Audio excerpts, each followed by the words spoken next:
Assalamualaikum warahmatullahi wabarakatuh. Saya Nabila Anggraini dengan NIM 23011112141 jurusan Ilmu Administrasi Publik angkatan 2023 kelas A.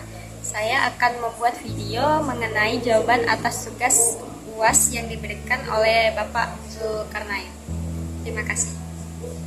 Soal yang pertama adalah apa urgensinya mempelajari birokrasi dan governansi publik? Jawabannya adalah memahami dan mempelajari birokrasi dan pemerintahan publik sangat penting dan mendesak dalam beberapa alasan. Yang pertama adalah birokrasi dan governance memainkan peran kunci dalam mengatur dan mengelola negara, serta dalam memberikan pelayanan kepada masyarakat. Yang kedua, yaitu birokrasi yang efektif dan transparan sangat diperlukan untuk memastikan bahwa keputusan dan tindakan pemerintah sesuai dengan kepentingan masyarakat dan berorientasi pada kualitas pelayanan. Yang ketiga adalah birokrasi yang korup dan tidak transparan dapat menyebabkan kekecewaan dan hilangnya kepercayaan masyarakat terhadap pemerintah, yang pada akhirnya dapat berdampak pada stabilitas politik dan perekonomian negara. Dalam konteks Indonesia, mempelajari birokrasi dan pemerintahan publik sangat mendesak, karena negara ini masih menghadapi beberapa masalah birokrasi seperti korupsi, kelembagaan yang tidak efisien, dan keterbatasan akses terhadap pelayanan publik. Oleh karena itu, pemahaman konsep dan teori birokrasi serta tata kelola pemerintahan dapat membantu dalam mengembangkan strategi dan kebijakan yang lebih efektif untuk mengatasi masalah-masalah ini dan meningkatkan kualitas pelayanan publik. Dalam sintesisnya, kajian birokrasi dan pemerintah publik menjadi sangat mendesak karena birokrasi dan governance memainkan peran kunci dalam mengatur dan mengelola negara serta dalam memberikan pelayanan kepada masyarakat. Dengan memahami konsep dan teori birokrasi serta tata kelola pemerintahan dapat membantu dalam mengembangkan strategi dan kebijakan yang lebih efektif untuk mengatasi masalah-masalah birokrasi dan meningkatkan kualitas pelayanan publik. Selanjutnya, soal yang kedua yaitu sebutkan dan uraikan beberapa patologi birokrasi yang ada di Indonesia. Saya akan menguraikan 3 contoh yaitu yang pertama adalah KKN, yaitu korupsi, kolusi, dan nepotisme. Korupsi, kolusi, dan nepotisme adalah tindakan yang melanggar hukum dan sering ditemukan dalam pelayanan publik di Indonesia.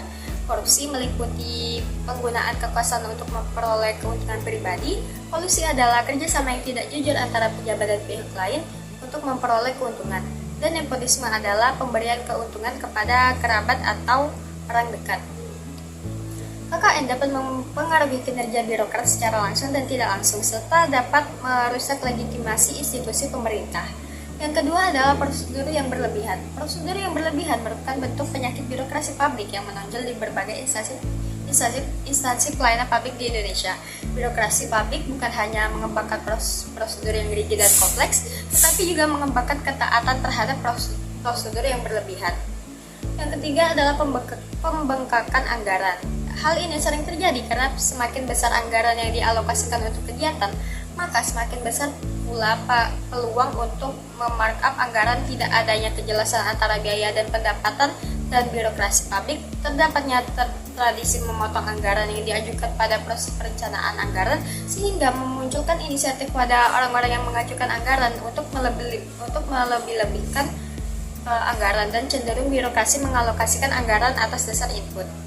Soal yang terakhir adalah terdapat 8 prinsip governance untuk perbaikan sistem manajemen pemerintahan. Dari 8 prinsip tersebut, menurut Anda manakah yang paling utama untuk diterapkan di Indonesia? Sebutkan alasannya. Dari 8 prinsip yang Bapak pernah jelaskan di kelas, prinsip yang paling utama menurut saya adalah akuntabilitas. Akuntabilitas berarti kejelasan mengenai fungsi, struktur, sistem, dan pertanggungjawaban perangkat lembaga kepada pemangku kepentingan secara efektif. Ini adalah prinsip yang sangat penting dalam good governance karena memastikan bahwa pemerintah dan lembaga lainnya dapat dipertanggungjawabkan atas tindakan mereka dan bahwa keputusan yang diambil dapat diperiksa dan dikritik secara transparan. Akuntabilitas juga memastikan bahwa kepentingan masyarakat diprioritaskan dan bahwa pemerintah bertanggung jawab atas penggunaan sumber daya yang tersedia.